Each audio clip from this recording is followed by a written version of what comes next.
आत्महत्या की कोशिश, जाने क्या है मामला। सूरत के मैदरपुरा पुलिस स्टेशन की सीमा में आरोपी के परिवार की 3 महिलाओं ने दवा पीकर आत्महत्या करने की कोशिश की।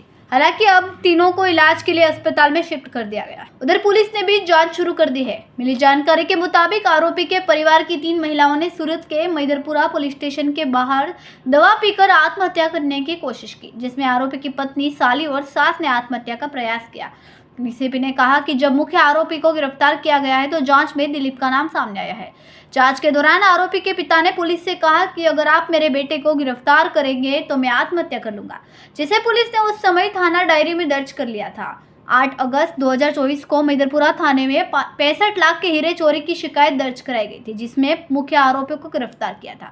पूछताछ में पता चला कि चोर का नाम दिलीप है, जिसके बाद पुलिस ने उसे भी गिरफ्तार कर लिया। आरोपी फिलहाल रिमांड पर है। संवाददाता अश्वना सिरसाट, BHP न्यूज़, सूरत। 8 ઓગસ્ટ 2024ના રોજ મૈદરપુરા પોલીસ સ્ટેશન ખાતે એક નોકર ચોરીનો ગુનો દાખલ થયેલ છે, જેની અંદર 65 લાખ રૂપિયાનો મુદ્દામાલમાં હીરા ગયેલા હતા। આ ગુનો દાખલ થયા બાદ મૈદરપુરા પોલીસે તપાસ કરતા મુખ્ય આરોપીની ધરપકડ કરવામાં આવેલી હતી અને મુખ્ય આરોપીના ઇન્ટ્રોગેશનમાં જાણવા મળેલ હતું કે જે ચોરીનો મુદ્દામાલ છે એમણે એક દિલીપ કરીને એક વ્યક્તિને એણે આપેલો છે, જેના આધારે પોલીસે આરોપી દિલીપને પણ અટક કરી અને પોલીસ કસ્ટડી રિમાન્ડ મેળવેલા હતા। આ પોલીસ કસ્ટડી રિમાન્ડ 23મી ઓગસ્ટ સુધીના પોલીસને મળેલા છે। મતલબ કે હાલમાં આરોપી જે છે એ પોલીસ કસ્ટડી રિમાન્ડ પર જ છે।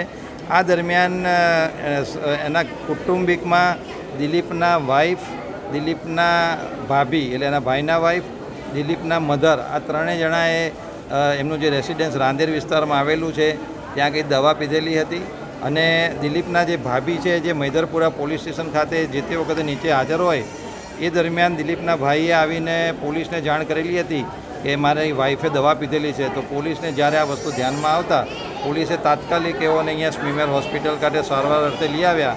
અહીંયા આવ્યા પછી પોલીસને ધ્યાનમાં આવેલું હતું કે એમના ઘરે એના દિલીપના વાઈફ અને મધરે પણ દવા પીધેલી છે, તો એ લોકોને પણ સ્મીમેર હોસ્પિટલે અહીંયા સારવાર માટે લઈને આવવામાં આવેલા છે અને એમની અત્યારે સારવાર ચાલુ છે।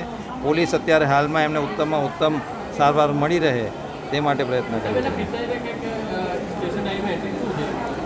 આની અંદર જ્યારે મુખ્ય આરોપીની ધરપકડ કરવામાં આવેલી એ વખતે તપાસમાં દિલીપનું નામ ઓપન થયેલું હતું, એટલે એની અટક થતાં પહેલાં જ્યારે એના દિલીપના ફાધરને ધ્યાનમાં આવેલું હતું કે આમાં દિલીપે મુદ્દામાં લીધો છે એટલે દિલીપની પણ ધરપકડ થશે, એટલે એણે પોલીસને તપાસ વખતે એવું કહેલું હતું કે જો તમે મારા દીકરાની ધરપકડ કરશો તો કે હું આત્મહત્યા કરીશ, જેની પોલીસે જે તે વખતે ઓફિશિયલ સ્ટેશન ડાયરીમાં નોંધ કરીને નોંધ રાખેલ હતી અને એ દરમિયાન આ બનાવ બનેલો છે।